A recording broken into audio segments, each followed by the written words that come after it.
He's not responding to me. Okay, I think that is so we're in still right in the big book, The Creation of Eight. We're on chapter 21. We've got Jim Early is already there. He's got his pensive face on him, haven't you, Jim? Jim is in Cancun. Facebook history only guy. We know him from now. And we've also got the author, Bill Schaberg, with us. And we got some readers as well. I'm looking forward to Steve is in Atlanta, is going to read for us tonight as Hank Parkhurst. And read them. So I'm looking forward to Steve. And one of my little Post-it notes just fell off, so I'm not sure where the hell I'm supposed to start on that one. Okay, let's see.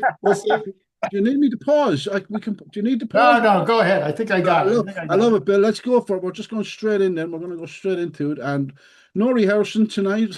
We don't have a rehearse. We just go for it. And we're chapter 21, as I said, and it's titled The Q&A Chapter, and it's November 1938. So Mr. Schaberg opens it where he says, quote, unquote, Two Employers wasn't the only chapter Hank Parkhurst wrote for the book. He says he also suggested they include a, quote, question and answer section, end quote, and he went so far as to produce a 15-page sample to show how that chapter might actually look. There is a footnote there. I would suggest anyone we're not doing it this time, but I'd suggest you have a read of that. Despite the fact that Bill Wilson rejected this proposal, it is well worth exploring in some detail for two reasons. Not only does it provide a candid and insightful glimpse into Hank Parkhurst, the man and his personality, it also contains a detailed snapshot of how Alcoholics Anonymous was working in New York City in late 1938, at least from one man's perspective. And the first subheading is the Honor Dealer's Q&A as a model.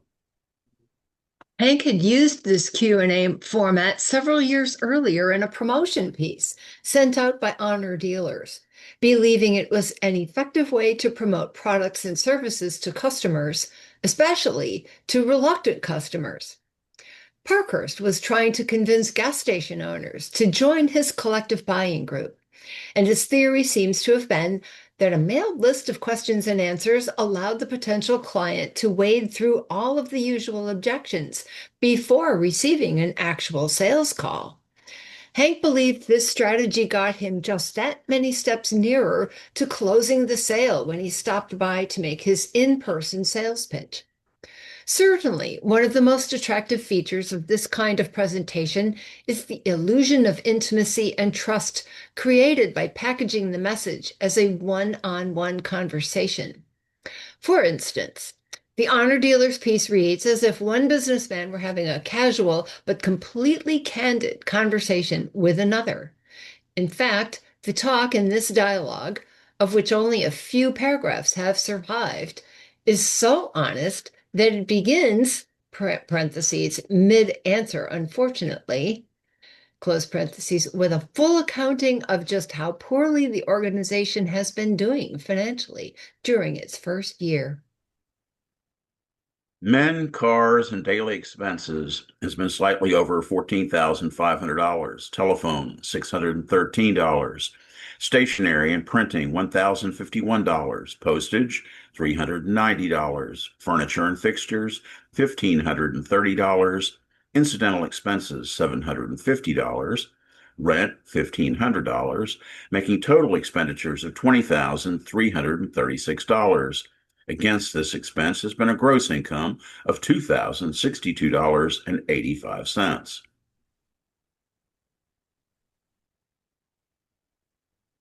Tom, are you okay? How can financial loss go on? We went into this with the full knowledge that it was expensive and it would be well into the second year before real income began to come in. Today, the income is increasing. How will the financial loss be recovered? We have constantly gone on the theory that every man is fair. If you help him to make money, he is willing to pay you for that service. We know that this will eventually be profitable and believe dealers will be glad to see us take a fair share of the profits. Is the development of the organization going too slowly? Naturally, it'd be pleasing to see it go faster, but actually there is no harm in this slow development. If it went faster, dealers would profit to a greater extent. However, we must remember that dealers share the power to wait. On products not handled by the organization, no change in honor dealers' buying procedure has taken place. This power to wait is one of your strongest points.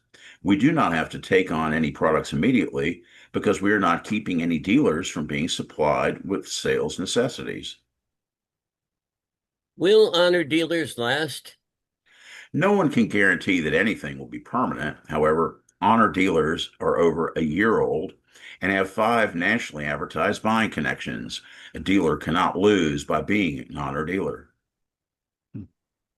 What does a dealer have to sign?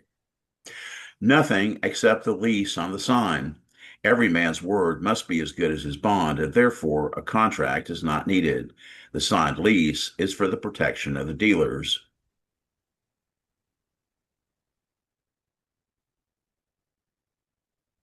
And that leads us to Mr. Sherberg. The author is up here on once again. Bill? Is Bill, maybe Bill, will we lose Bill? I better pause this. Did we lose? I think we might have lost Bill, did we? Let me just pause it for a second. I thought I didn't have to start until the bottom of the page. I can do this right here, though. Thank you, Bill. Yeah.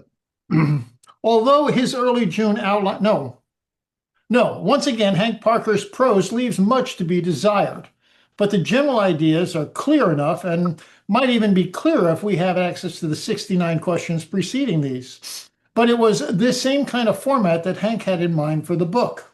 Next subheading, why do a Q&A chapter?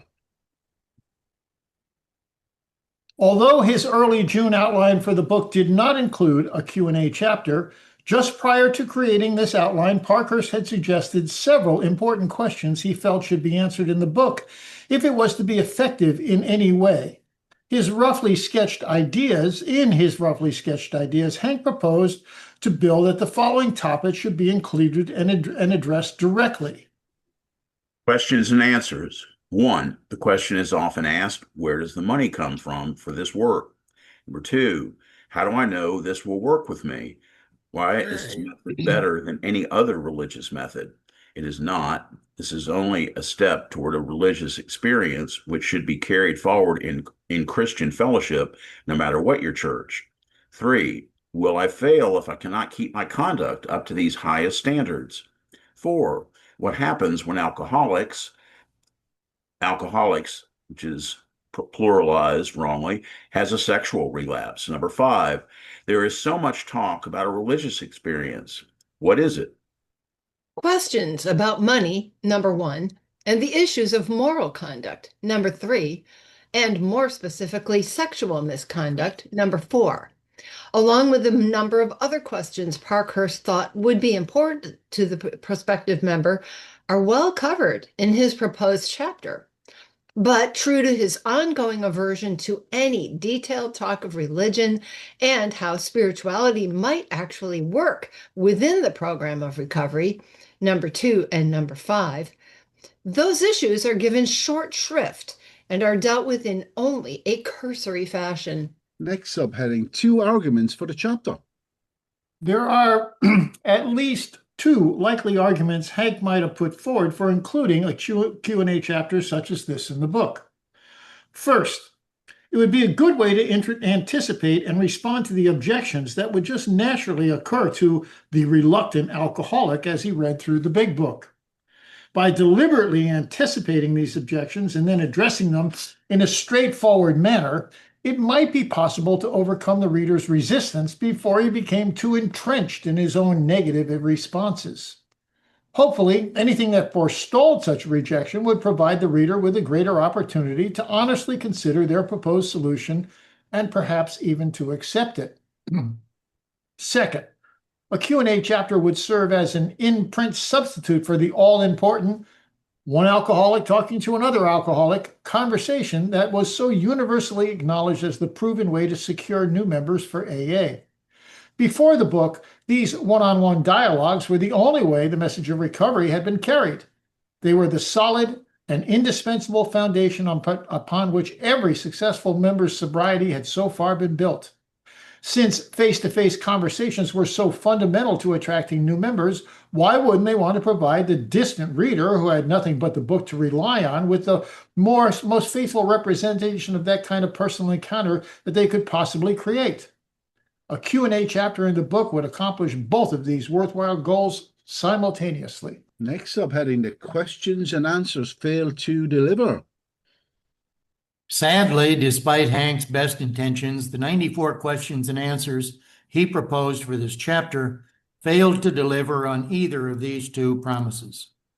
For one thing, the questions did not address most of the important concerns any newcomer would need clarified to properly understand what was being asked of him. There can be little doubt that Parkhurst's questions had been raised by potential members at one time or another, but they were far from the ones needed to convince a new man of the truths presented in the rest of the book, or to emphasize the actions needed for him to get sober. The vast majority of the questions exhibit an almost casual disregard for the substance of the program of recovery, concentrating instead on a wide variety of lesser issues that arise only after a man has been sober for some period of time. For instance, the chapter opens with two questions that focus on what other people might think of a man who refused to take a drink. What is your answer when asked to have a drink? On the first invitation, I refuse. If there is insistence, I explain I cannot handle it, and a drink would eventually lead to a bender. If the party is interested, I explain I am one of the unfortunate people whom alcohol seems to poison much in the way certain pollens poison hay fever sufferers. What are people's reaction when you explain you are an alcoholic? I have never seen it fail to arouse sympathetic interest and respect from meeting the question honestly. This is hardly the dramatic and gripping opening one would expect for an honest and searching dialogue between two men discussing what is basically a life and death situation. Unfortunately, most of the questions that follow are similar in to these in their focus on the mundane, primarily talking about what happens when a man stops drinking rather than providing any information on what must be done in order to get sober in the first place. Subjectivity, confusion, and inconsistency mar the text. In addition to its many lackluster questions, Hank's chapter also failed to deliver because almost all of his responses are so intensely personal, clearly expressing just one man's experience and opinions rather than answering in a more general way as a spokesman for the program. The next four questions provide an excellent example of this decidedly individual focus. How long since you had a drink? 3.5 years. Don't you ever desire a drink? Of course, seldom a day passes when I do not wish I could drink. Do all alcoholics who have used this method wish they could drink? No, the desire to drink seems to be taken away instantaneously in some cases. Others lose it after a period of months. What is there about liquor or the use of it you still desire? I miss the glow of well-being which comes from 2 or 3 drinks, the instant removal of tiredness or worries. These are undoubtedly honest answers on Hank's part, but they do little to encourage a man who might be looking for a way to stop drinking. Who would elect to go 3.5 years without a drink, all the while craving one on a daily basis? Is this really the most appealing way to open the chapter if your intention is to capture the attention and interest of the drinking reader? Hardly. The reader has just been informed in the space of the first 6 questions that once he quits drinking, he will be constantly confronted with awkward situations, parentheses, where he will be the conspicuous teetotaler who must explain himself to the drinkers present, close parentheses, all the while being plagued by a daily desire to drink. Yikes. The next 14 pages are similar to this, with many secondary questions being asked and followed by Hank's individual responses. Throughout, Parkhurst dominates the discussion with at least 30 explicit personal answers and another 20 or so that present his own experience and opinions in a more general way. It is very close to, and it's all about Hank performance, offering telling insights into Parkhurst's life and personality for any future biographer. And all of this comes with an abundance of the confusing and inconclusive statements that typically litter Hank's writings. For instance, in the question above, Parkhurst tells the new man that his desire to drink leaves some AA members, quote unquote, instantaneously, while others lose it, quote, after a period of months, end quote. But that for him, quote, seldom a day passes where he does not crave a drink. An inquisitive newcomer would almost certainly want to ask, quote, well, if most members lose their desire to drink so quickly, why do you still crave a drink on a daily basis after 3.5 years of sobriety? End quote. This is certainly an important question, parenthesis, and one that begs for a Parkhurst answer, close parenthesis, but the issue is simply sidestepped and never addressed again. Such confusions and lost threads run rampant throughout the chapter. In terms of organization and clarity, it is a Hank Parkhurst at his all-time worst. Categorizing or talking about these questions in any rational fashion is challenging because they follow no logical pattern, jumping from one topic to the next, parenthesis, and then often coming back to an earlier one again, close parenthesis, without any semblance of order or logic. However, if the most personal questions and responses, which do provide some substantial bit of information about the author, are sorted out, those that remain can be grouped under a few different headings. Next subheading, slips get a lengthy and mixed treatment. The general topic that gets more attention than any other is about those who return to drinking. If nothing else, when taken together, the 16 questions on this topic provide some interesting information about both Hank Parkhurst's own sobriety and the New York AA program in late 1938.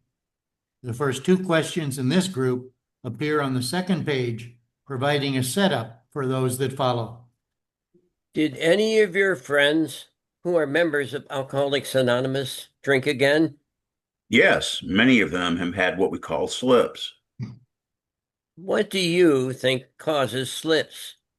There are many things. It's hard to define. Generally, I believe the man has been missing some of the more important points, such as passing this on to another alcoholic, not putting first things first, dishonesty with self or others, not joining in the fellowship, getting angry at people or conditions, boredom, etc. The 9 questions that immediately follow this deal with each of these failings in turn, emphasizing their individual importance to the man who wants to stay sober.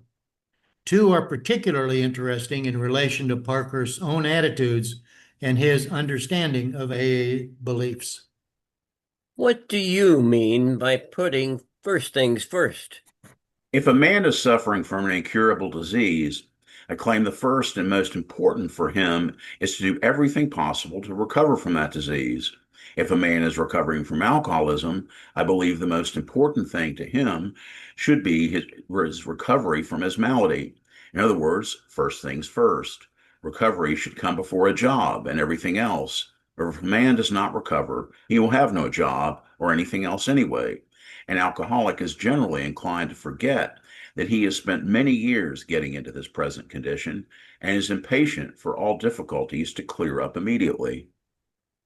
First things first seems to have been Hank Parkhurst's favorite AA slogan, appearing 7 times in this chapter. This fuller explanation of his understanding of its central importance to sobriety is worth noting carefully because he considers it to be so critical to the process of recovery.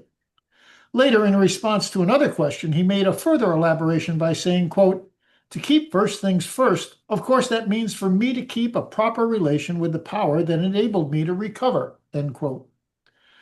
Answering another question on slips, Hank is a bit judgmental at first, but then goes on to speak rather eloquently about the democratic underpinnings of Alcoholics Anonymous.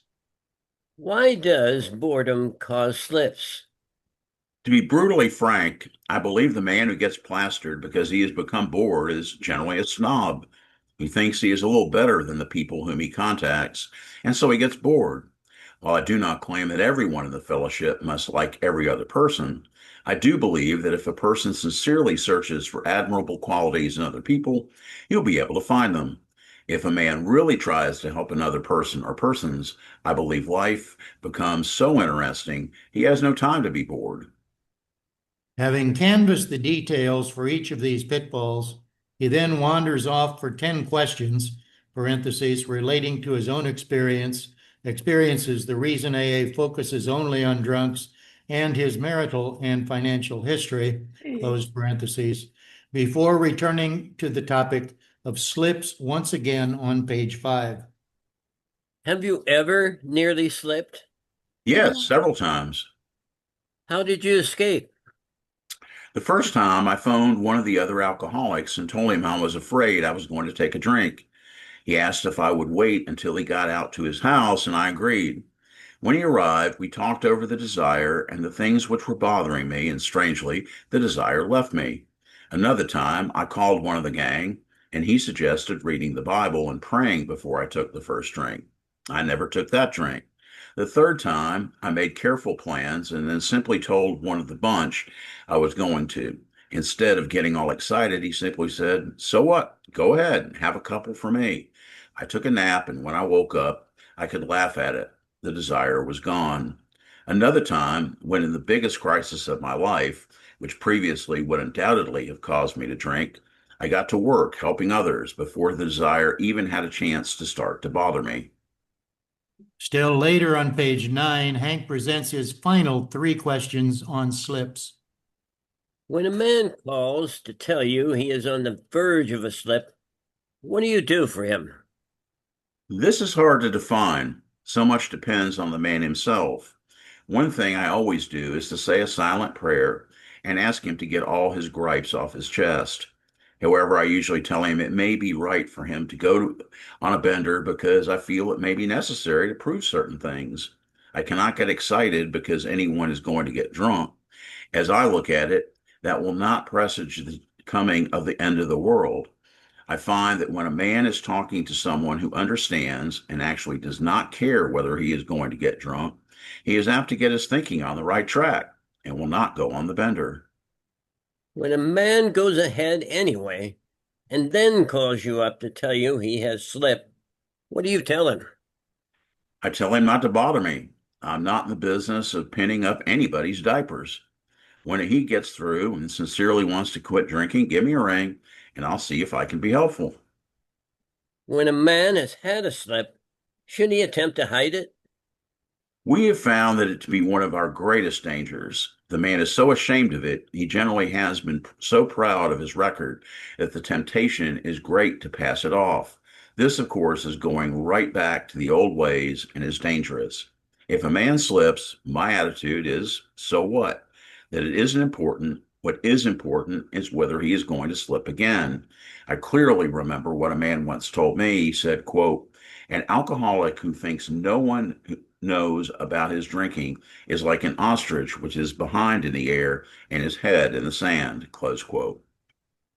These 16 questions present a vibrant and fascinating picture of Hank Parkhurst in action in early AA, reflecting not only his own understanding of sobriety and slips, but also the practices that were accepted in New York at this time. Certainly the cavalier, quote, "go ahead and have a couple on me," end quote, and the belief that it may be acceptable and even necessary for a man to go on a bender so that he can, quote, "prove certain things," end quote, to himself about his drinking, are far from the reactions and beliefs typically found among most of today's AA members. Next subheading, a personal and confusing take on God. Hank's initial list of the possible causes for slips in his response to question 11 noted above is important not only for what it says, but also for what it doesn't say. While there are some passing references, the most conspicuous missing element is the almost complete absence of God and the spiritual element. Hank's diagnosis of why the new man returned to drinking is based on a laundry list of worldly things: his failure to work with others, his bad attitude, dishonesty, isolation, anger, or boredom. But he makes no mention whatsoever of the explanation repeatedly offered throughout the rest of the big book, namely that the slipper had not done the work required for, quote, the necessary vital experience, end quote, that would ensure his sobriety, that he had on some level and in some important way, quote, failed to enlarge his spiritual life, end quote. This is not to say that Parkhurst makes no mention of God or spirituality in this chapter, but when he does, it is often presented in a rather jarring and almost confrontational manner. At one point, improbably sandwiched between two completely unrelated questions, Hank asks, Isn't this nothing more or less than old-fashioned revivalism? I'm forced to say, so what? It works. There is nothing that could place me in a more untenable position or make me do more ridiculous things than I did when in the grip of uncontrolled drinking. This blithe concession, with absolutely no objection or qualification that the program's solution could be accurately described as quote unquote revivalism, the most incendiary kind of preaching and religious conversion imaginable, along with a response claiming that recovery may require the new member to adopt a ridiculous and even untenable position, is almost shocking. It flies in the face of everything else written for the book up to this point, and all but jumps off the page as a mocking challenge to Bill Wilson's entire formulation of the recommended road to sobriety. Although this is a standalone question without prelude or follow-up, scattered throughout Hank's personal responses, there are small bits of information about his own understanding of God and the role he played in his sobriety. These include 3 significant mentions of God, which, taken together, paint an interesting picture of Parkhurst's own experiences with the spiritual and the divine. I understand God as a great, indefinable, unexplainable power, which will help me if I keep in tune with it. I believe some power outside of me has straightened my thinking in regard to the inevitable results of one drink. That's in 7. To keep first things first, of course, that might means for me to keep a proper relationship with the power that enabled me to recover. 41. The first of these provides a much clearer description of Parker's basic beliefs that the simple universal power that Bill says he had come to believe in by this time. Hank's response of a, quote, a great, undefinable, unexplained power, end quote, comes after the question. What is your vision of and how do you understand God? And what do you understand by God? End quote. Before answering that question, Parkhurst noted that his understanding of God is, quote, unexplainable. When I begin to worry about that, I generally realize I am getting into a field where far greater minds than mine have argued and failed for years, end quote. While this sounds vaguely agnostic, Hank's beliefs were much more substantive than that. He does not agree with those who saw this unsolvable controversy as an excuse to deny or be indecisive about the fact that the quote unquote a great, undefinable, unexplained power, note the capital P, actually does exist. Parkhurst was a believer, but the God he believed in was not the personal, providential God that Wilson referred to so consistently throughout the big book.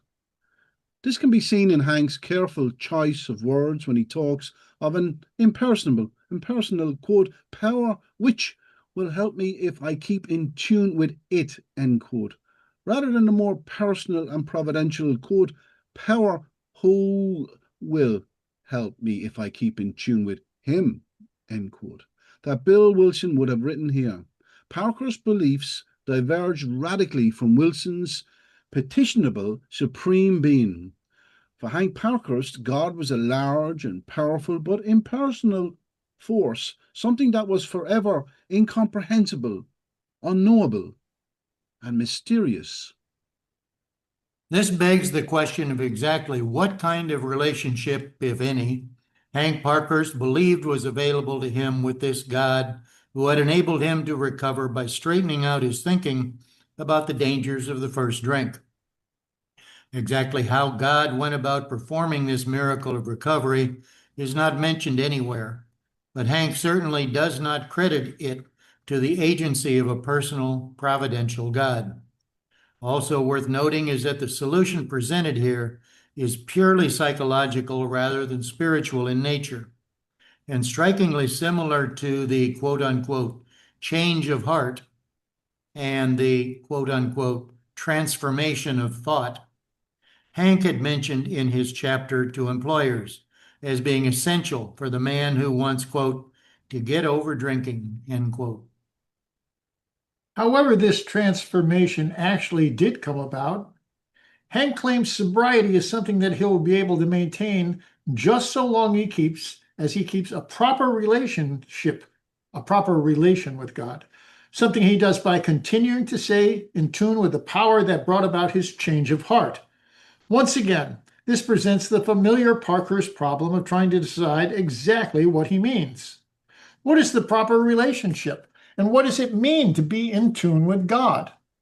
More important but unanswered is, what does one have to do to stay in tune and to maintain this proper relationship? Hank does credit the God of his own understanding with initially straightening out his thinking about the first drink, however that may have happened, but it would appear that his maintenance of this life-saving attitude falls squarely on his own shoulders from that point forward. Some understanding of how this might possibly work for Parkhurst is provided by several questions he answered about his own religious practices in this proposed chapter. Do you go to church? Not regularly, but more than before. Probably I will become a regular churchgoer, but just at the moment, open parentheses, I may be fooling myself, but, close parentheses, I believe I may be doing some church work every day. What I'm trying to express is that every man should work that problem out for himself. Do you have any religious services? If you mean in the sense of organized religion, no. I believe our meetings are more or less the get-together of a fellowship. Do you study the Bible? If you mean regularly, no.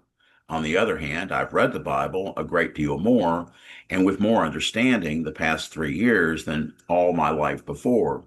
However, many of the fellowship are constant students of the Bible. Man's religious study, I believe, is entirely his own affair. Is the Bible confusing to you? Yes, many times. Probably, though, because I am iconoclastic and do not study it enough. How often do you pray? Many times a day. What is your prayer? Thy will be done, and I mean it. Somewhat confusing here is Parker's self-identification as an iconoclast, parenthesis, quote, a person who attacks cherished beliefs as being based on error or superstition, close quote, close parenthesis, while simultaneously claiming he prays many times each day. Whatever Hank's antagonism may have been toward the Bible, it did not affect his ability to pray the simple prayer, Thy will be done, with daily frequency.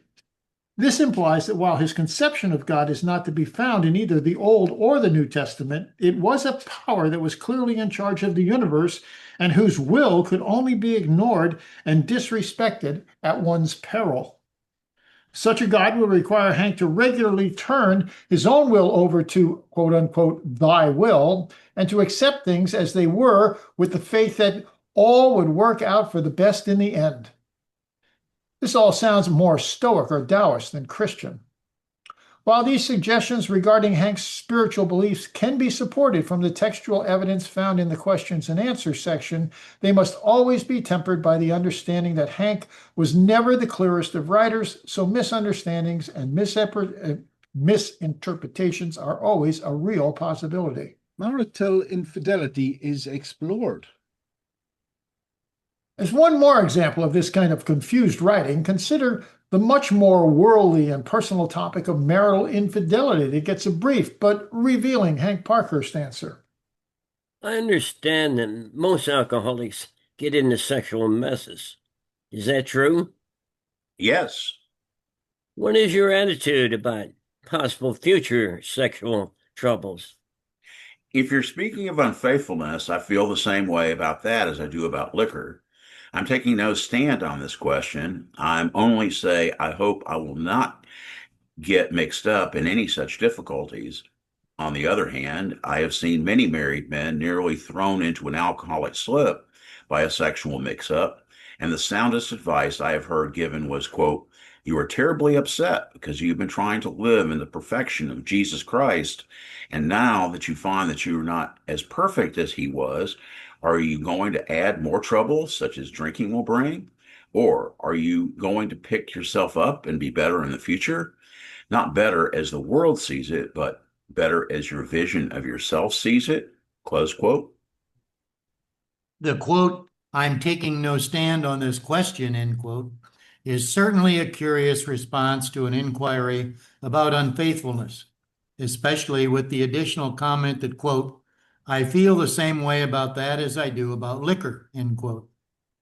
Hank's point seems to be that when it comes to alcohol, some people can drink safely and others cannot, and the difference can only be successfully identified by the man himself. In the same way, it seems adultery is troublesome for some men, but not for others, and those who cannot tolerate being unfaithful must make that decision for themselves. According to his response, Parker seems to be saying that adultery is not always a problem, just so long as the man who is being unfaithful can do so without unfortunate consequences. It is uncertain exactly what practical advice, if any, is being offered here to the man who is currently cheating on his wife. Should he stop seeing the other woman completely? Instead, Hank's quote unquote soundest advice is that he may just need to lower his expectations regarding his moral behavior and stop trying to be so perfectly Christ-like. The final admonition to be better, not as the world sees it, but better as your vision of yourself sees it, end quote, only compounds the confusion. What would those two final sentences possibly mean? What could those two final sentences possibly mean in relation to being unfaithful to one's marriage vows? This entire response is pure Hank Parkhurst, sounding fairly coherent when read quickly and inattentively, but lacking in any kind of clarity once it has been read more slowly and carefully. The AA fellowship gets its due. After slips, the general topic that receives the most attention is AA itself, with 15 questions and answers devoted to it. These begin with a pair of queries on why Alcoholics Anonymous maintains such a singular focus. If this works so well with alcoholics, why would it not work with others who are in trouble? Undoubtedly, it would. We see many of our families use the same approach to reach a happier way of existence. If it could be successfully applied in other ways, why do you limit your work to alcoholics and those close to alcoholics? There are several reasons. Because of the things I have done, I am particularly able to interest alcoholics. Second, I am not a part or trying to be a part of any religious movement. Third, one of the strongest things to me is the fellowship which has been built among people who have a common problem. Fourth, and most important to me, is the fact that working with alcoholics gives focus to my work and does not spread or diffuse it. One page later, Hank returns to the topic of fellowship, parenthesis, quote, "one of the strongest desires, one of the strongest things to me," end quote, close parenthesis, stating the importance of their weekly meetings and providing details about how those meetings were run in late 1938. How important, in your mind, is the fellowship? I think it is one of the most important elements. It allows newcomers to look us over. It allows the members of the fellowship to discuss their problems with others who have had similar problems. Many men get away from the weekly meetings, haven't time for one reason or another, and in most cases, I notice they have an eventual slip.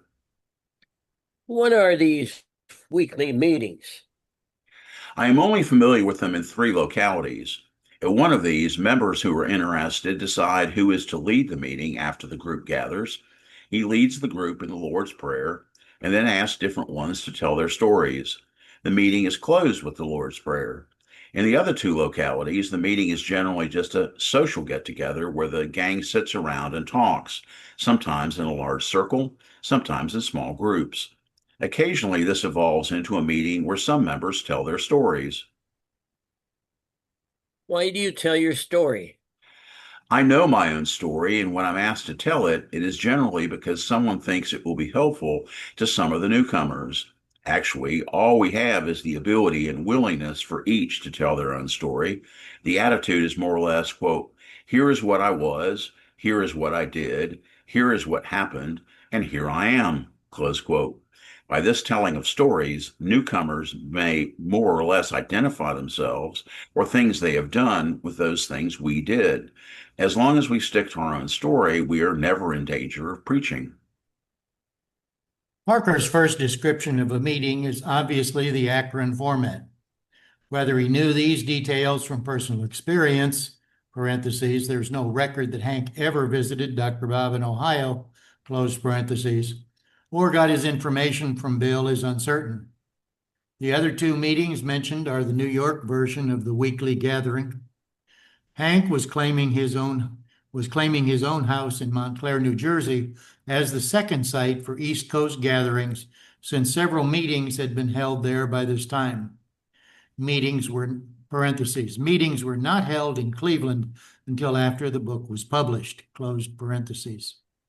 The contrast between these two formats, one rather formal and religious, and the other much looser with no mention made of prayer, is just one more acknowledgement of the significant differences AA in Ohio and New York at this time.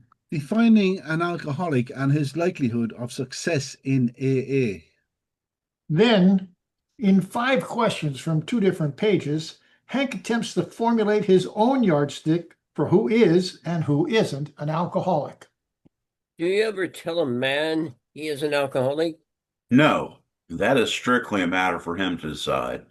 We tell him what we did and why we are sure we are alcoholics.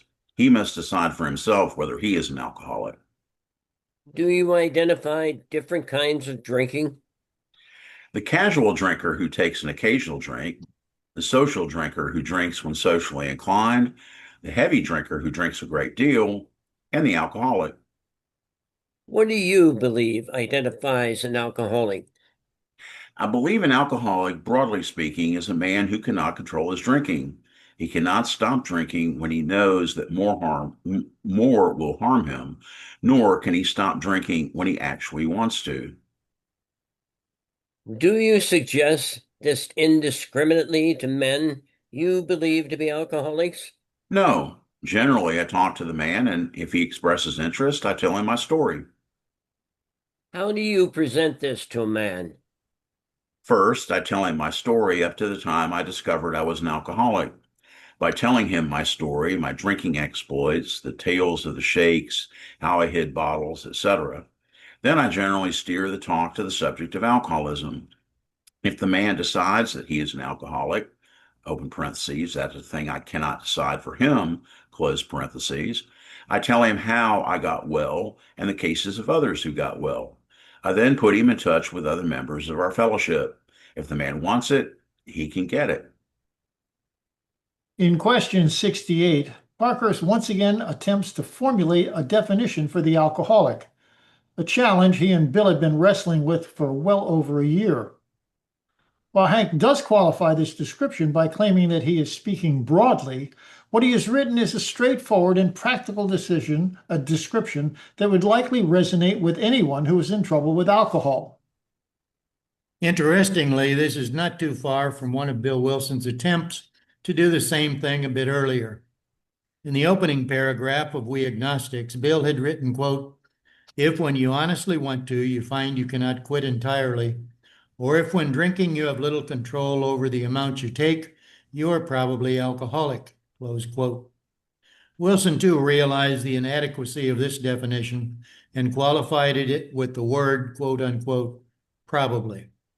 But whatever the words might be, the final decision, as Hank definitely notes, always rests with the drinking man himself. Only he can fruitfully decide whether he is or isn't an alcoholic. Hank also included some questions about the likelihood of success in AA. What do you think of a newcomer's chance of recovery through this method? I believe that to be unpredictable, although I have yet to see a failure where a man sincerely wanted to get well and where he would follow strictly the experience of the rest of the men who have recovered. You speak at length of slips. It would appear that slips are common. Is that so?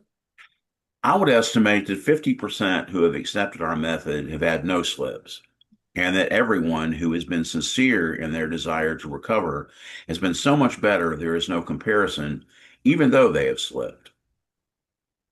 The answer to the first question here is a nicely phrased variation on what Bill Wilson would later write in the opening sentence in chapter 5, How It Works. Quote, "Rarely have we seen a person fail who has thoroughly followed our directions." Close quote. There was obviously a deep-held belief within the fellowship that, quote, "If you just do what we have done, you will be successful in your sobriety." Close quote.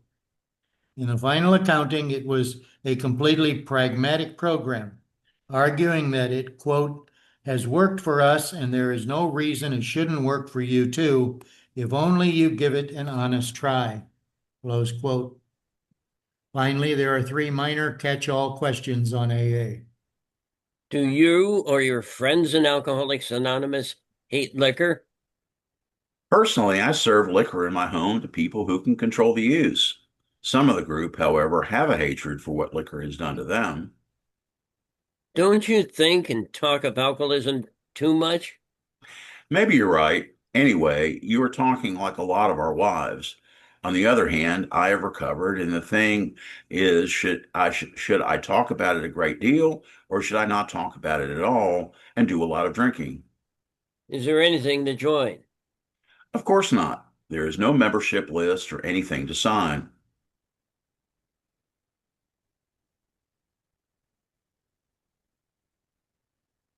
Do we have Bill? Most interesting here is that Hank kept liquor in his house and served it to his guests. This is one of those ongoing controversies in Alcoholics Anonymous, so it is worth noting that this pioneer member had decided the presence of booze in his house was not a problem. In fact, he was simply following the guidance given in Bill Wilson's early draft of Working with Others. Quote, "Many of us keep liquor in our homes.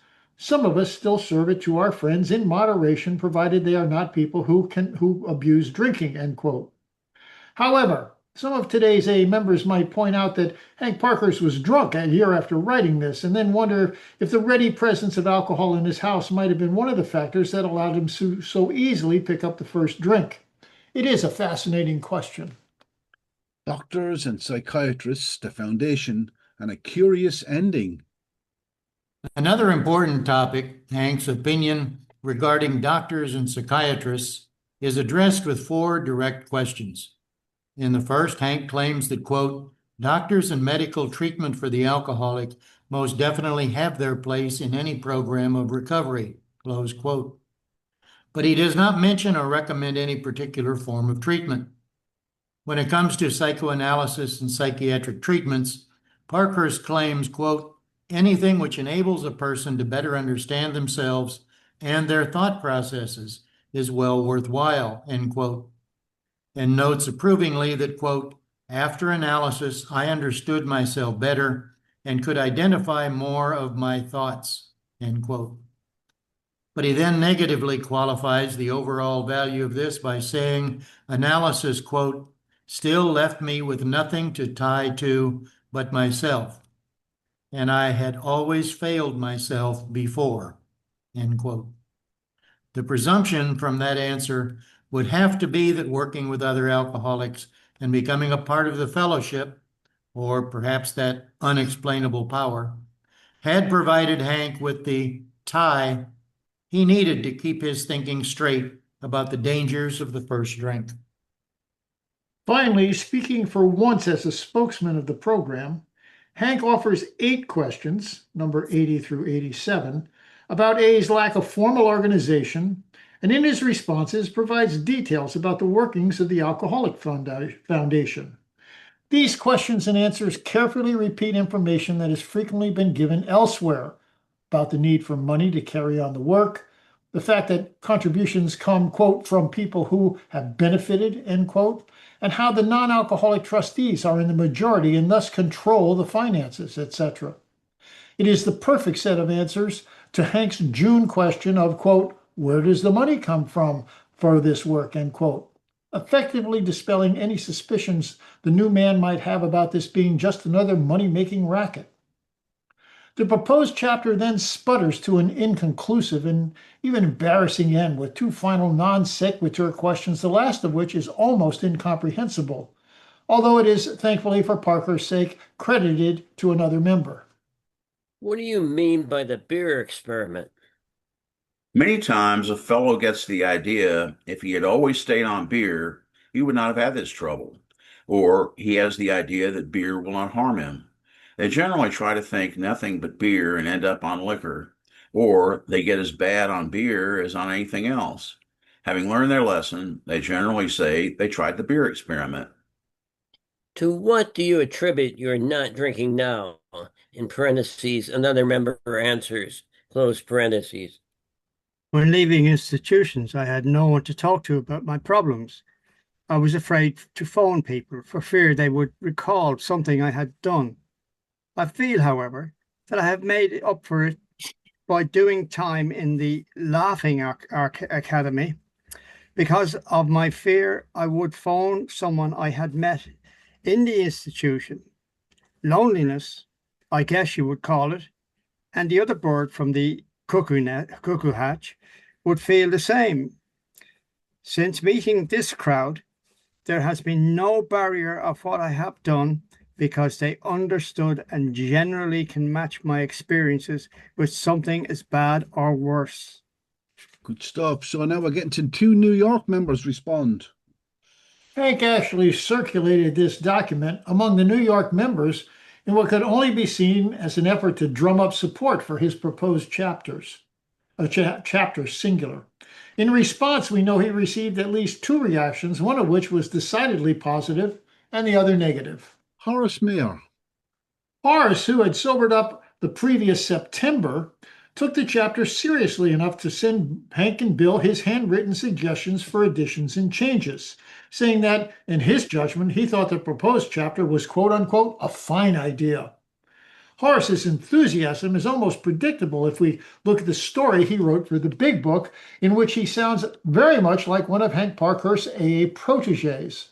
Mayer concludes his short 3-page story in Alcoholics Anonymous with this paragraph.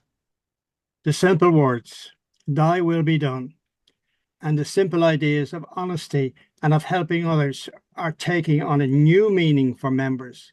I should not be surprised to find myself coming to the astounding conclusion that God, whoever or whatever he may be, is eminently more capable of running this universe than I am. At last, I believe I am on my way. The quote, I should not be surprised to find myself, end quote, is Horace's way of saying he had not yet fully accepted the astounding conclusion that God was capable of running the universe without his help. That, combined with his emphasis on the simple, both in the words of the prayer, quote, thy will be done, end quote, and in their, quote, ideas of honesty and of helping others, end quote, outlines a program which sounds very like what Hank had been advocating throughout his Q&A chapter. In many ways, it is a paragraph that Parkhurst might well have written about himself. As already noted, Horace opens his comments by stating, quote, the Q and answer section is a fine idea, close quote. Given the number of criticisms cited above, the fact that Horace thinks the proposed chapter as written would make such a fine addition to the book comes as something of a shock.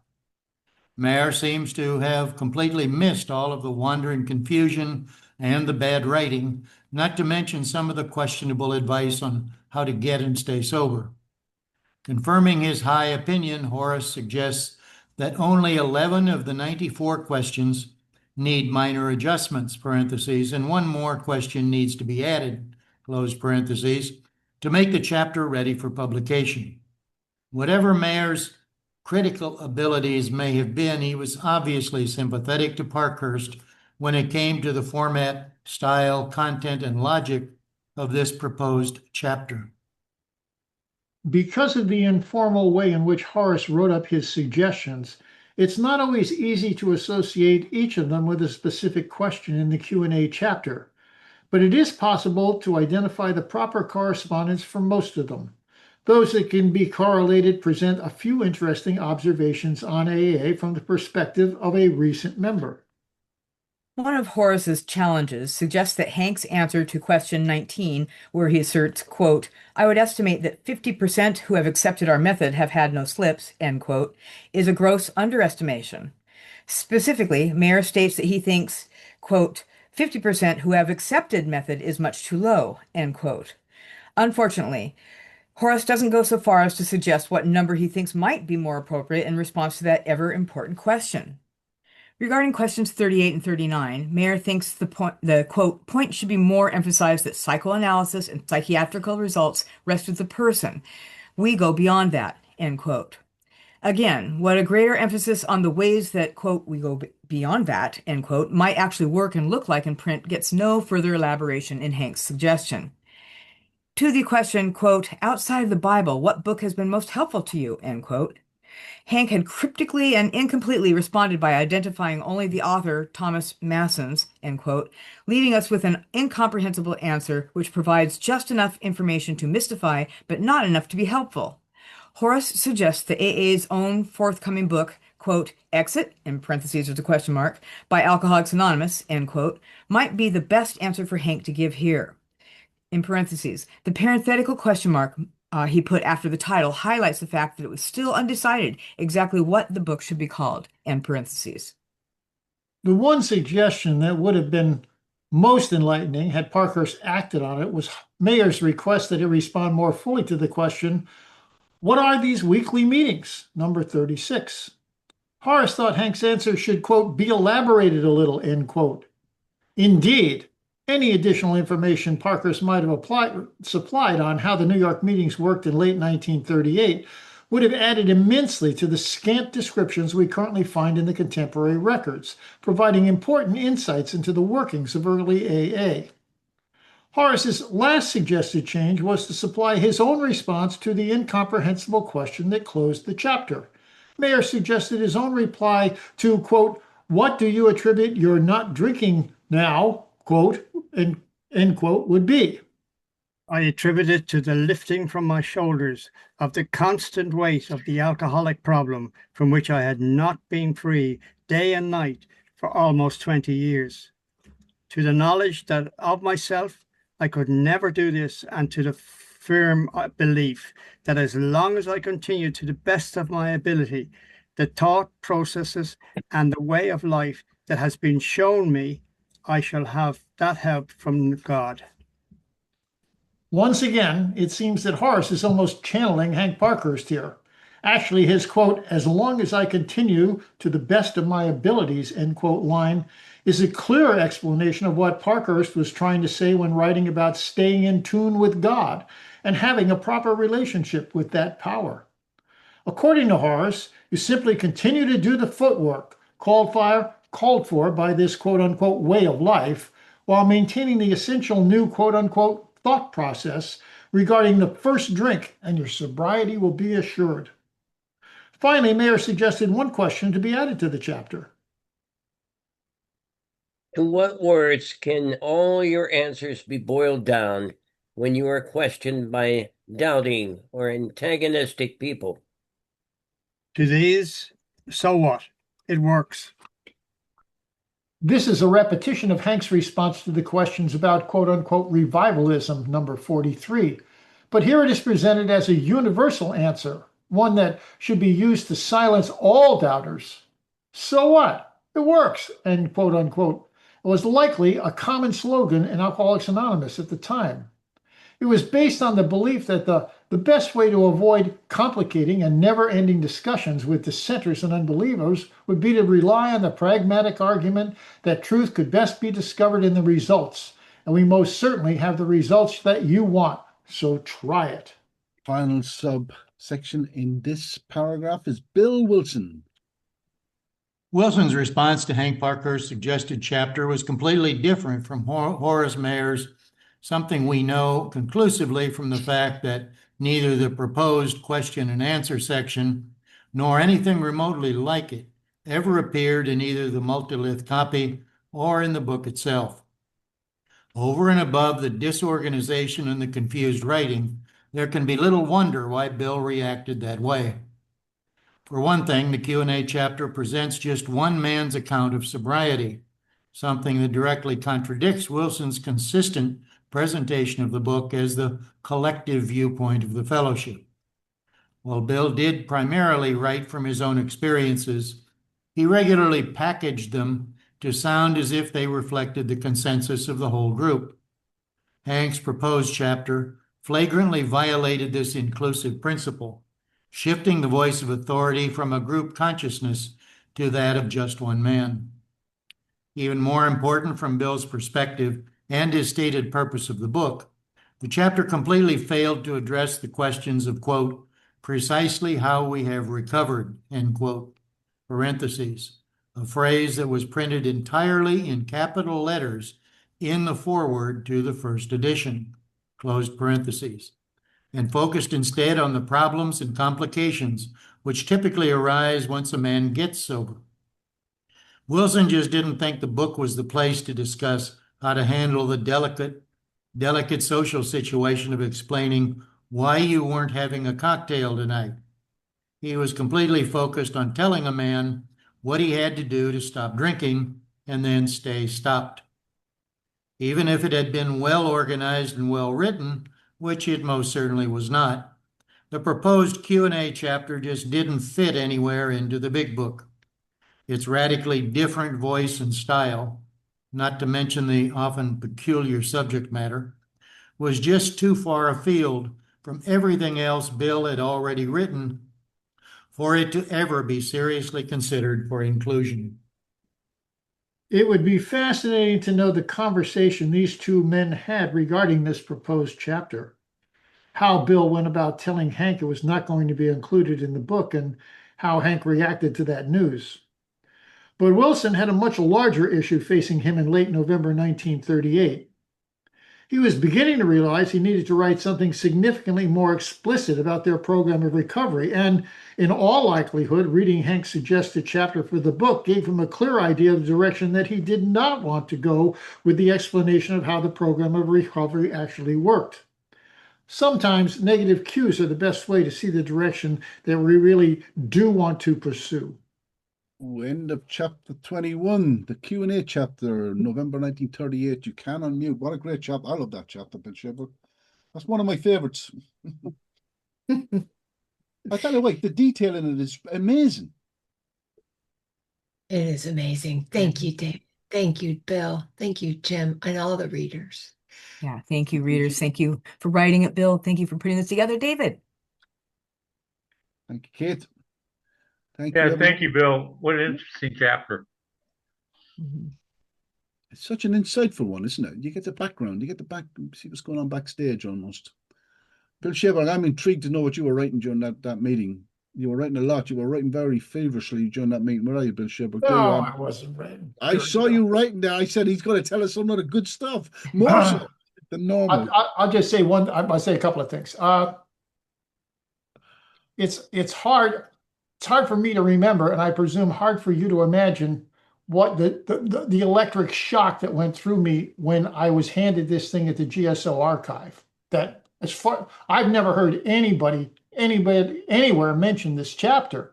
And as I'm looking at it, first of all, just the reality of it. Just the reality of it was one thing. This is a document that Hank Parker's put together that I've never heard of, and as far as I know, nobody else has ever heard of. And then you start looking at what he says about what's going on in AA in 1938. I love the deal about what did you do when you had a slip, and he gives like 4 or 5 different things. I love it. One of the guys said, well, go out and drink. Who cares? Call me when you get back, kind of thing. And in our beginners group at the Stratford Men's Group, on occasion, somebody would say they were just being a pain in the ass about they wanted to drink, and somebody would throw a $5 bill at them and tell them to go. And that's real tough love going that way. The things that jumped out at me today was this thing about what are your attitudes towards possible future sexual troubles. And I have heard you're given a terribly upset because you're trying to live to the perfection of Jesus Christ. Oh my Lord. It's just, that's a smack up the side of the head for the Oxford group. I mean, I got that in a footnote, but it's just like, oh man, that absolute purity thing just got slammed to death, We're not going there, baby. And then on 417 it says if a man decided he is an alcoholic, and then he says that is a thing I cannot decide for him. I can remember I must have been about 8 or 9 months sober. My sponsor and I had been down at a philosophy meeting someplace in New Jersey. We're driving back, and he was talking. And one of the things he said to me that I hadn't heard and I've never forgotten was that alcoholism is a disease that can only be successfully diagnosed by the patient. And I mean, I damn near fell over when he said that, because I mean, I realized the truth of it right away. You know, everybody in the family, everybody in the man's life can tell him he's got a problem with booze, but if he doesn't think he's got a problem with booze or isn't willing to admit he's got a problem with booze, no successful diagnosis going on there, you know? So anyhow, I like that. That was good. And I think that's it, David. What a great stuff. Well, thank you very much. Let's go to Jim. Worley. Hi, thanks, David. Yeah, another, good chapter.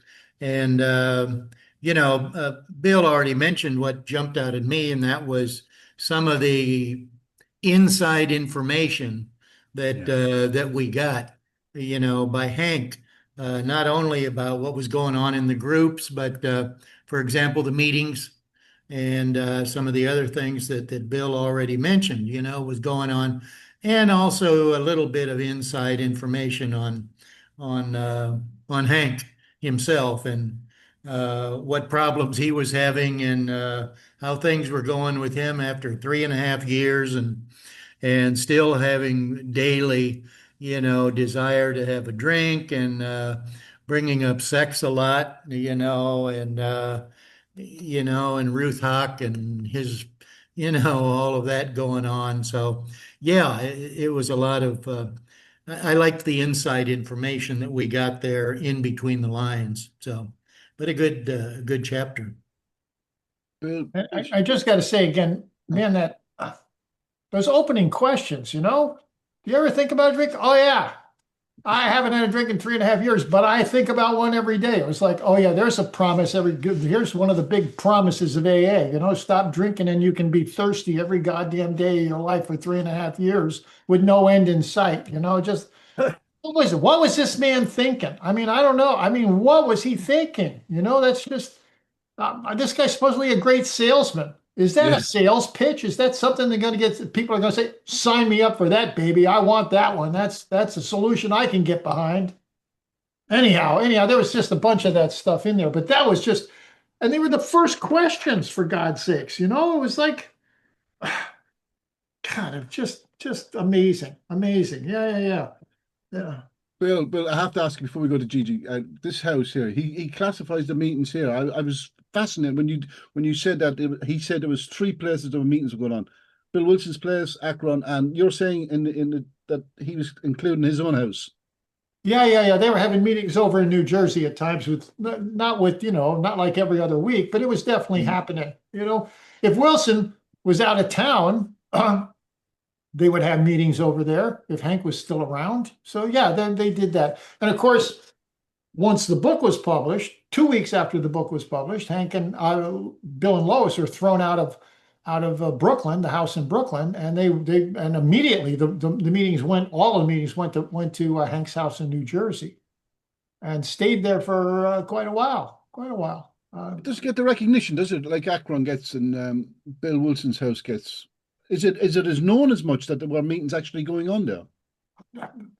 David, most people don't even know who Hank Parkhurst was, let alone that they were having early AA meetings in his house. It's just, and again, I was shocked by that when I realized that was one of the 3 big takeaways I got from all my research and writing, was that this guy, Hank Parkhurst, is right underneath Bill Wilson in importance in relation to the book. He was the guy. He was the motive force. And I mean, that was news to me. I mean, I've seen it. I saw his name, Hank P. in AA Comes of Age, but and he gets a little bit of credit in there, but not much. Why? Because he drank again. I mean, you don't want to be blowing smoke at a guy who just did all these wonderful things and got all this stuff accomplished, and then and he was drunk for the rest of his life. So.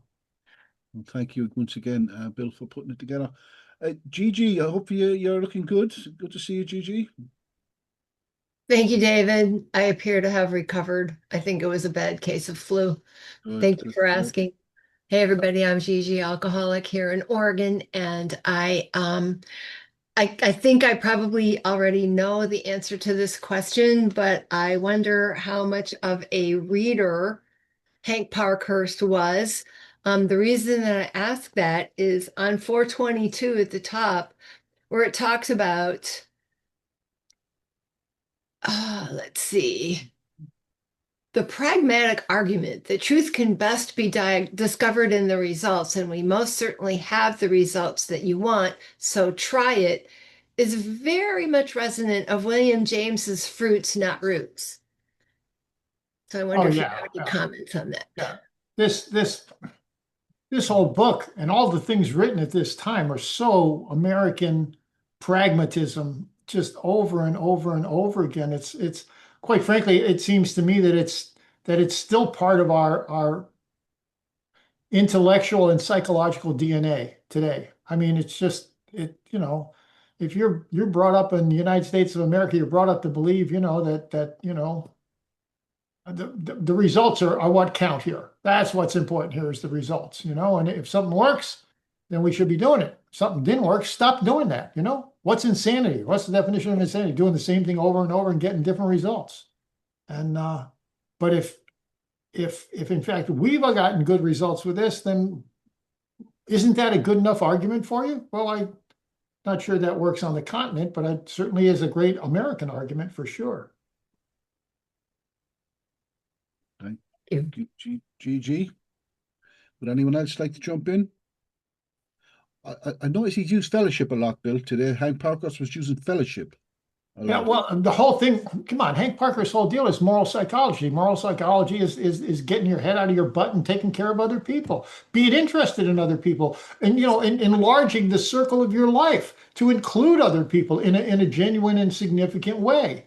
And when all else fails, when the knowledge that you're a real alcoholic, you have no defense against the first drink, and that vital spiritual experience you've been counting on to keep you away from the first drink, when those two things aren't working, what are you supposed to do? Work with another alcoholic. Will save the day. When all else fails, work with another alcoholic will save the day. And I think that says it 3 times in different language in the big book. So, yeah, anyhow. He's very, very much, he's preaching moral psychology here, David. That's what he's doing. It's just, the fellowship, he goes back to the fellowship over and over and over again. And I can't fault him for that. I stayed sober on pure fellowship for 20 years. Literally. No big book, no steps to speak of. 20 years. 4 or 5 meetings a week. Deeply embedded into a real activist AA group. I mean, we just showed up for each other all the time. I mean, I used to say it was Monday night at 8 o'clock, and I used to say, if you're in the state of Connecticut on Monday at 8 o'clock, you have no excuse. There's no excuse in the world for you not to be at this meeting, because that's what we do. We come to this meeting no matter what. And, I could be a little obnoxious about that at times, but then nobody should be surprised about that. It just, I get on my high horse, and it's a problem. So, yeah, I mean, I personally think, we talk about, there's a 2-pronged thing for the program of Alcoholics Anonymous. There's the fellowship and there's the program being the 12 steps, and the fellowship and the program. I mean, people talk, I don't know, I've been hearing I'm a fellowship guy. I think you can do that without, I just spoke, David. I did not do the work, actually do the 12 steps until I was 21 years sober. I'm not proud of that fact. I'm not recommending that for anybody else, but that's my experience. 21 years, no drinking, happily sober in a fellowship, deeply embedded in a fellowship. And you had deep conversations, I'm sure, with your sponsor, as we know, who was, you had deep, meaningful conversations. So you weren't just going to meetings. Oh yeah, but my sponsor wasn't telling me to go back and read the book, or wasn't telling me to go back and work. Oh, you need to be working step 3 there, or how's your meditation practice going that we're supposed to be? None of that stuff. My sponsor was a fellowship guy, and that's what we did. We stayed sober on fellowship, and we talked about the program, the 12-step program. There was a lot of. I went to a step meeting every week. Wednesday, Fairfield University lunch meeting every week, 35 years. We talked about the steps 1 through 12, knowing 1 through 12 and 1 through 12. We talked about them all the time. I didn't do them until I was 21 years sober, despite the fact that I've been going to those meetings for over 20 years. That's wonderful. Thanks for sharing that with us, Bill. Azel, good to see you, Azel. Yeah, okay. Thank you, David. Was he guessing on page 420, the last paragraph where he reads, where it reads, I would estimate that 50% who have accepted our method have no slips. Was that prior to the visit by Rockefeller's folk and the report that was given back to Rockefeller? Yeah, this was far after that. This would have been written probably in October or most likely November of 1938, and the Rockefeller report was February of 1938. Right. This 50%. I mean, it shows up in the second edition, the forward to the second edition. It says 50% stayed sober if they really tried, and then 25% and 25%. Those numbers 50, 25, 25 show up in the letters with regularity throughout 1938. This isn't a one-off here. He's arguing with something that people have been saying right along, and I've just got to go back. I say this all people get crazy about this. Well, if we just get on our knees and surrender to Jesus, we'd have 50% like they had in the early days, and then 25% more. What does it say? It says 50% of the people who came into AA, quote, and really tried, end quote, stayed sober. So what does that mean? What did that mean in 1938? What does it mean today? I think today it means you get yourself a sponsor. You talk to them with almost daily. You talk to them with real regularity. You go to, I don't know, 3 or 4, hopefully 7 meetings a week for a while. And then you actually sit down with somebody and go through the steps. And if you do all of that stuff and you drink, I'll say, okay, you really tried. I give kudos to you, but you're one of those guys that, one of that other, so maybe when you come back the second time, it'll resonate with you and sink in.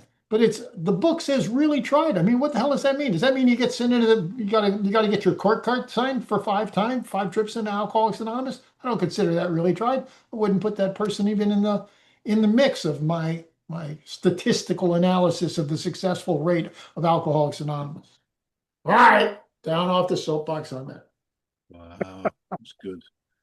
That was good. Jim's got his hand up. Yeah, just excuse me, Joel. Just to piggyback off of that and to promote your next Friday history meeting, David.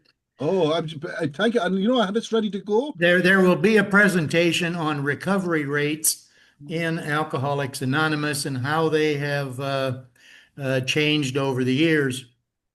The first mention of anything like that was in July of 38.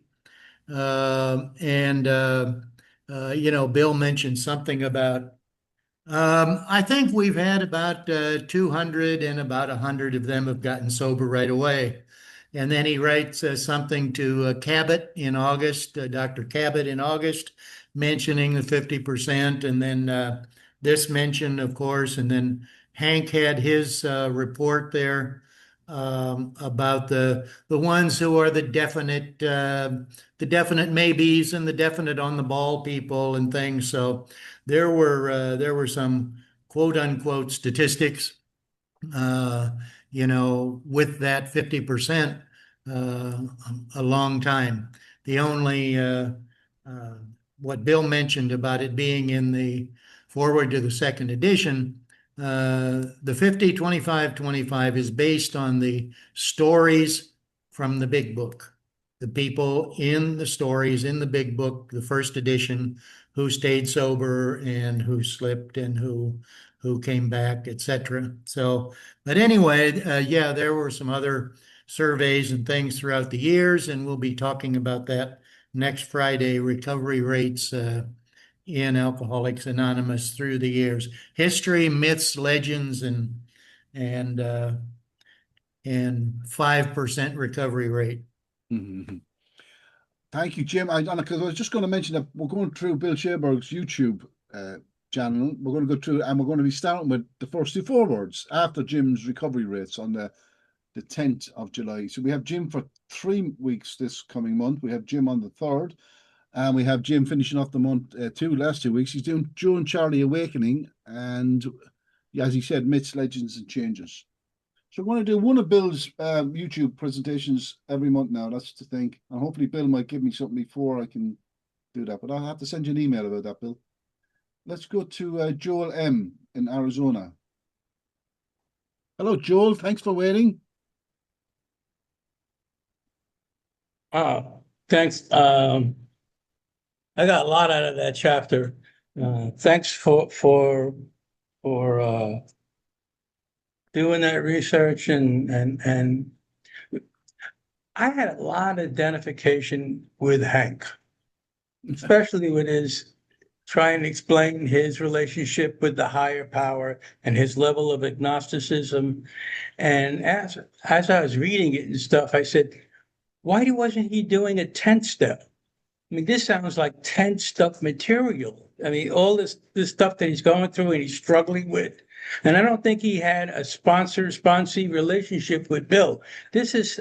I feel like his soul was crying out in this chapter. He was trying to be helpful, but his confusion that came through, and about, keeping the drink in the house and all that kind of good stuff. A good sponsor would say, well, I don't think that's a good idea. He seems to be crying out for direction or help or companionship.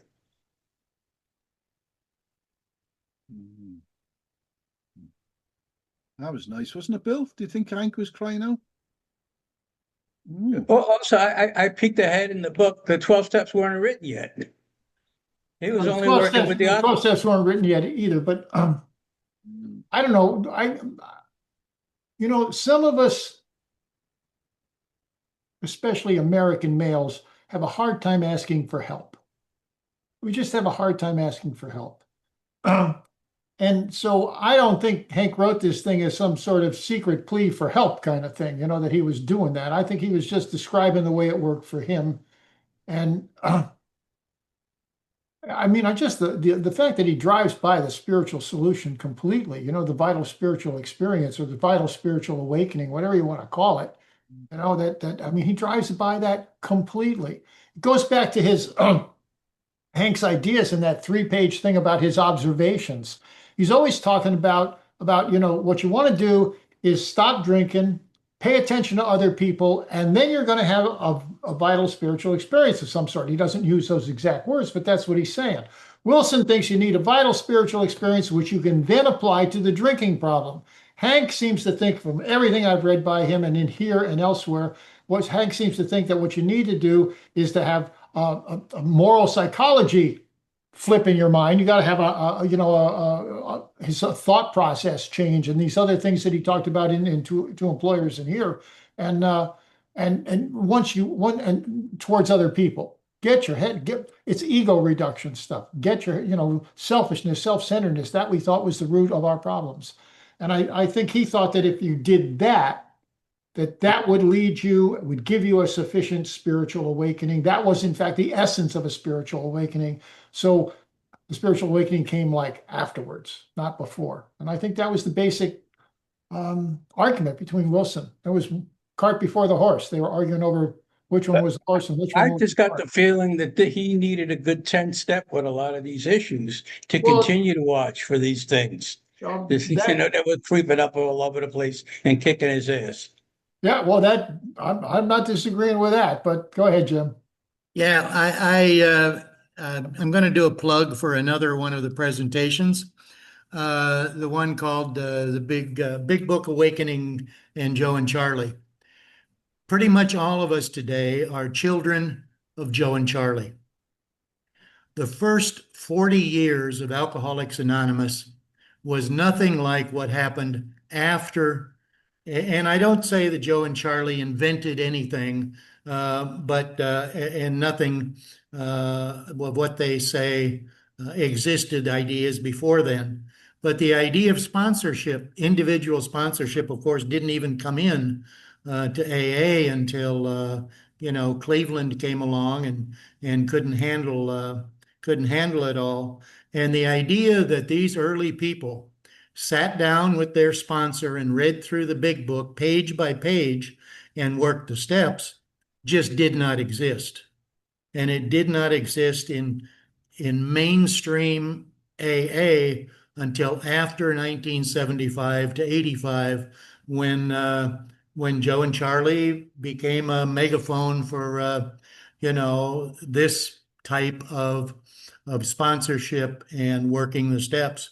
But I haven't ever found anything that shows that any of these early people, would sit down and say, Bill, I think I need to do a third step, or a 10th step or whatever. I don't think I've read anything that says any of them sat down and worked any of the steps in any way that we would recognize today back in those days.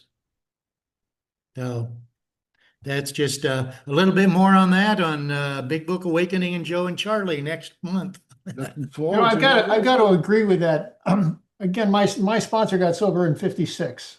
He had 62 years when he died sober. But man, he never said read the book. He never said, this is a third step issue, Bill. You need to turn this over. He just never. He didn't actually. So my sponsor, King, is 48 years sober, and we do the first step work group where we sit down with 10 men and we go through the steps and we actually do the steps. You study the steps so you know what the hell you're supposed to do, but then you do them. You don't just talk about them, you do them.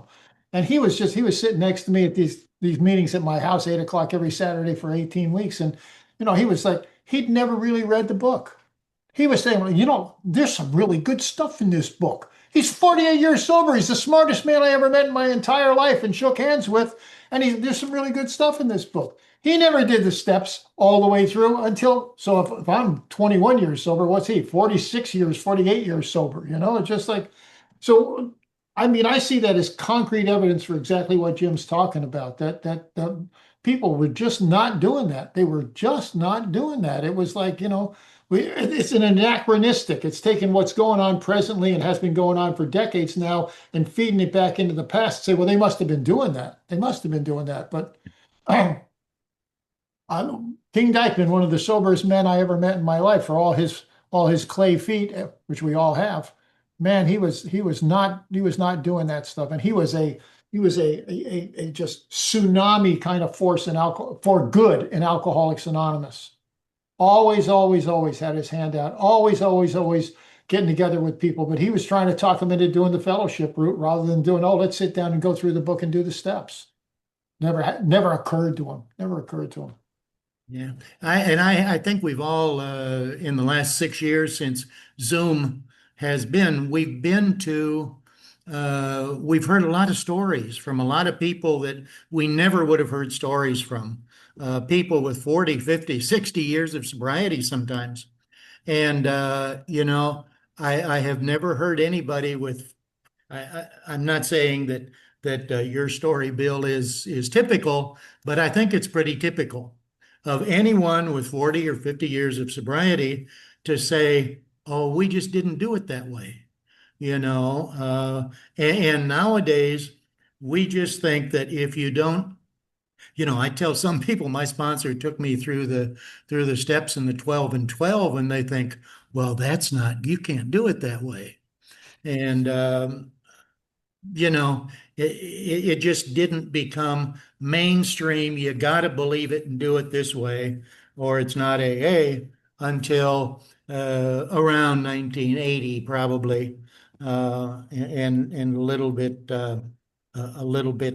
later.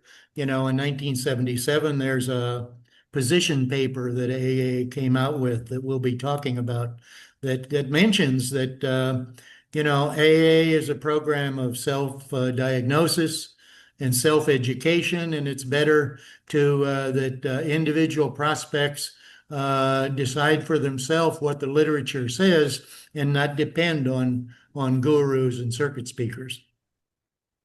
Wow, I'm really eager to get to listen to that. So we have about 5 minutes left, Mary Ann, if you could just bear that in mind. Go ahead, Mary Ann. Yep, I think it's yours, Mary Ann. Donna had her hand up, she put it down, but go on, Mary Ann. Hey, I'm Marianne. I'm an alcoholic, and thank you so much, Bill. And it was really great to be online to hear your story today.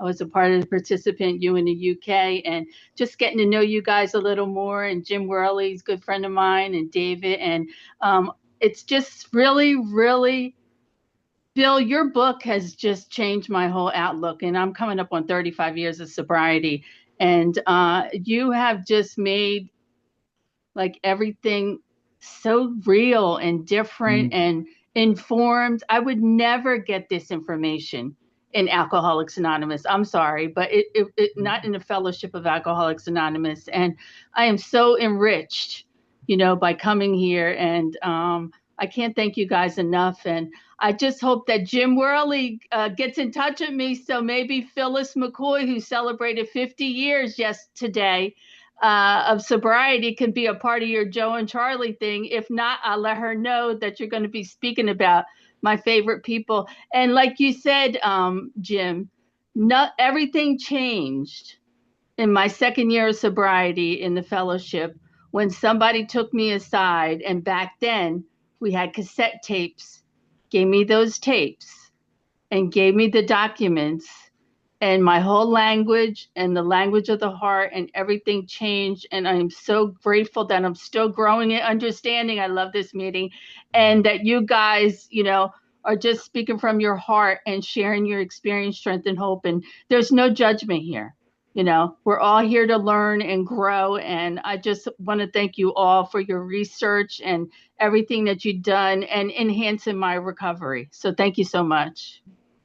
Very kind. Thank you.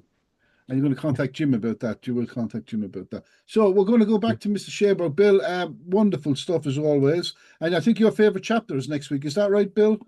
I think you said was No. Vision for You is not my favorite chapter. That's your favorite chapter. Which is your favorite chapter? Writing the 12 steps. Write the 12 steps, says David.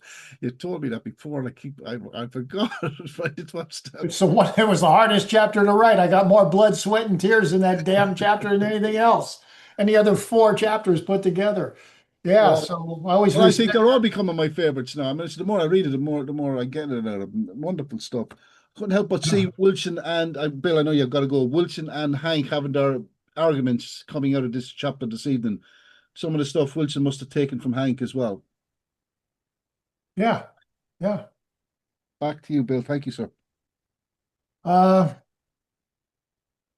Thank you all. Fun. And thank you, Marianne. I love it. You know, it seems to me that this book has a higher impact on people with 20 plus years of sobriety than anything else. You know, in terms of cranking them up again on their program, you know, just because they've been hearing the same stuff, rote stuff over and over and over again. And it's a human story, you know, it's easier to relate to, in my opinion, but okay. All right, let's have a moment of silence and then we'll close with the evening Gotham.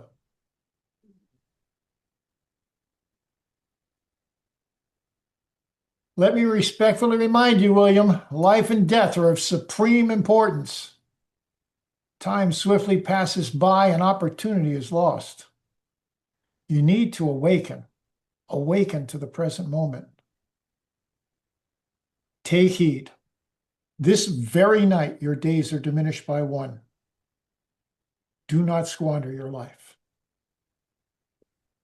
Thank you, Bill. Thank you, Jim. Thank you, everyone. Thank you, Bill. What a great lesson. Thank you very, very much. Thank you so much. Thank you.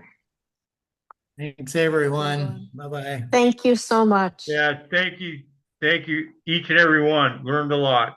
You want to do another chapter now, wouldn't you? Really? I get a gym presentation. You want to tap into something, wouldn't you? Right. Thank you, David. Learned a Thank lot. you, Robert. Much appreciated. Thank you, sir. Thank you, Joel. Thank you. Thank you, Lynn. Thank you, everyone. Marianne, thank you very much. And Tim, hope you're doing okay, Tim. And Zels, good to see you. And of course, Joyce and Suzanne.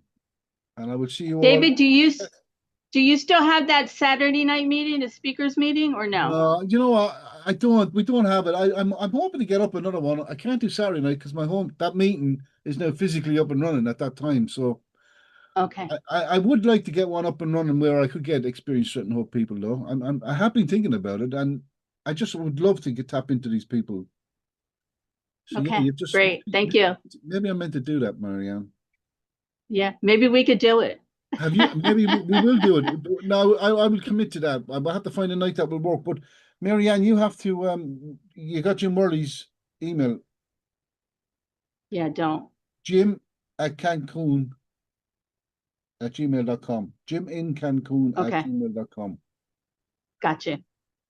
Send a Marianne? message because I was going to ask him today after that, but now that you're here and you've asked him, so you can either say to him she can have 20 minutes before or after. Yeah, I wasn't interrupting him in his presentation. I just thought because she had 50 years and she's the last surviving woman It's a lovely in the idea. Joe and Charlie Big Book study. I like the idea of it. But it's Jim's presentation. I love the idea of it. I love the idea of having it out. But I don't know whether it's going to go against his narrative or what he wants Right, to right. say. That's what I said. Yeah. Yeah, sure. Maybe So- we could have her some other time. Yeah. We definitely could have her some other time because she's done a presentation for us before. She's done one for me before a long time ago. Yeah. A long time ago. I remember that, Yeah, David. she don't And you know want- what? Yeah.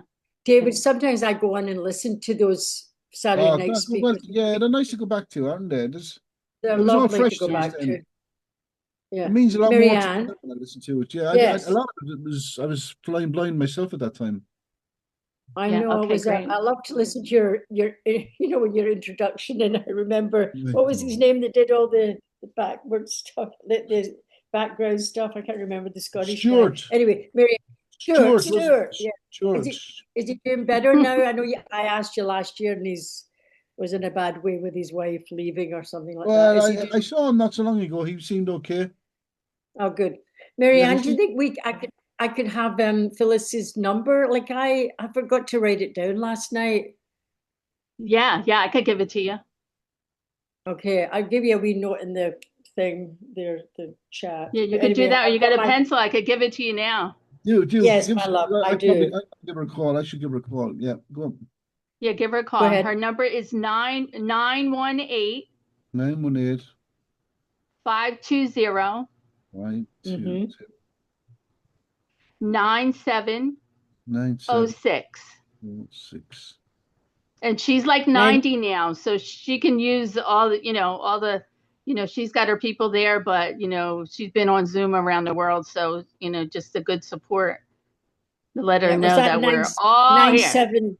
Was that 9706 or 9746? 9706. 06. Okay, that's great. Thank you so Yeah, much, Marianne. I great. just forgot Thank to you so write that much. down. Well done, Okay, Marianne. Okay, David, David, let's start the last frontier. Hey, that's a good title, is actually as well. Tell me, put your number in the chat so I can contact you on WhatsApp, will you? Okay, I'll put it. I don't have WhatsApp. I know on WhatsApp. I would be happy if you had. Why don't you have WhatsApp? You should have WhatsApp. Yeah, I think I don't want WhatsApp. I'm just coming around again. I had a little hiatus, so I'm just easing in, and your group All is really, really important All to right. me. But So it's really, WhatsApp really is good. for quick communications, for especially Yeah, I'll give you my email address. I think Right. you have it already, but the old-fashioned way. Give me the old-fashioned way to email. I thought I had your phone number because I think I texted you before. Did you? You did on the Facebook, wasn't it? Okay, You send me your email. Tell me your email. What is it, Marianne? there's my email. I wrote it in there. Oh, you did. Well done. Fantastic. That's good. Thank you. Now we'll have to think of a day though that will suit you. Well, time too. So whatever time it is. And the time, of course, has to be a big factor. Yeah, Saturday give night it is- some thought. Yeah. Give it some thought and Well, see what how we could do, you let me know. just throw this with you while we're just on it, while it's percolating in my mind. What we can do is this, I think this will work. We'd stay doing Cherbourg on, we have 10 more weeks, maybe 11. So when this slot is finished from Cherbourg, we could slot right in here on it. Yeah, and I had a group called the Spiritual Calculus that I started with my friend in Canada, and we just talked about the last frontier and the spiritual experience, in sobriety and long-term sobriety, not the drunk-a-log, not the story, just to give you some information. And it was a hit, but then, principles over personality stepped in, and then it wasn't working anymore. But we could chat. I'd be more than glad to. It would definitely be coming from the Growing Understanding group, but I would do 55 page Yes. 55, paragraph 4. We can only clear the ground a bit for you. If our testimony has helped clear away, I would probably like to go on that as a team. For the Yeah, meeting. that's nice. Yeah. If our testimonies help clear away ground for you a bit, I like to go with that one. But keep it under the Growing And maybe it could Understanding. be spiritual calculus too. Okay. but keep it under the Growing Gets Understanding. everybody's attention. I know, but we got to keep it under. I'd like to keep it under the Growing Understanding umbrella. Yeah. I would love to do that with We you. have people who come to our meeting. So I'm going to suggest, I think that if you can do Saturday nights at the time 10 o'clock that we did, so that would be 5 o'clock on the East Coast. Yeah, absolutely. Or even And I then can the plug old it- you know timers what? on my end will still be awake. Do you know what I would do? I would even do this because I think it'd be better. I think because the later you can put this meeting on, I would even, because it'd be Saturday night, I would even go midnight. We'd lose a lot of people in the UK, but I would go midnight. That would be 7 o'clock on the East Coast. I'd be willing. Yeah, it doesn't matter to me, but it matters about you because of your time there. Well, because it'd be Saturday night, though, I'd be okay because I stay up late on Saturdays anyway. So I think if we went on 12 o'clock on Saturdays, I like the idea of that. Let me think on that. 12 o'clock on Saturdays, and we could go for, and that's 7 o'clock on the East Coast. That's a good time on Saturday night, isn't it? Yeah, it doesn't matter. More would be thought about. Yeah, I'm open. So you got my email, and Have your send email. me some information. Let's brainstorm it. I'd be willing to do that. Right, good. I'll get you signed up. You'll Thank be my you. co-host. Yeah. All right. Get me back together again. I tell you, you'd be a good co-host. Yeah, I'm good at it. I think you'd be a good co-host. Yeah. How you doing? Good? I'm doing pretty good. Overall, I'm really good. When I do these meetings, I'm zoned in. I'm really Yeah, good. it's amazing. I was hit in an accident, but other than that, I'm okay. You were?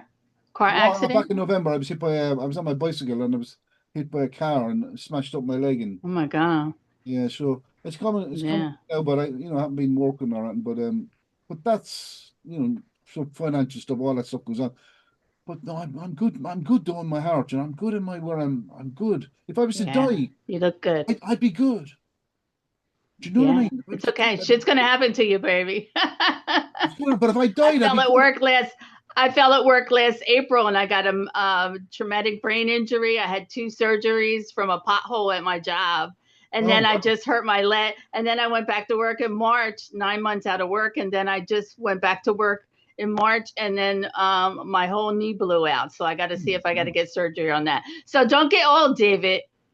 Well, I can't help. I won't get old, but physically, I will. But I can't. I'm The never body getting gets old. old. I ain't getting old. I ain't Yeah. getting old. I'm ageless, timeless. I'm beyond. Awesome. You're drinking the juice. I think everyone is. The spirit is timeless. Yeah, it's a spirit. Yeah. It never ends. But physically, it's material. So the physical is going to age. It's what happens to the material. Yeah. The And observer- I cannot buy the writing of the big book anywhere. How the hell do I get it? You can get it in the UK. Anywhere. Amazon, it's all sold out. No. I could get it. Yeah. I could get it now for you. I'm sure you could. Send me some information I'll send you some information. That's what I'll do. when you get some chance. I will. I'll do that. I'll send you that. Better do it now while the iron is hot. Strike Thank while you it's so hot. much. A good blacksmith said, strike while the iron is hot. Yeah. Lovely Bill chatting to you. Schreiber's changing your my whole spirit. You have a sobriety. lovely spirit about you. Keep it going, Marion. I'm waking it up. You're helping me. Thank you I so like much. it. I Thanks like for it. this group, man. Amen. Thank you. Thank you. See you Thank you later. very much. See you soon. Bye-bye.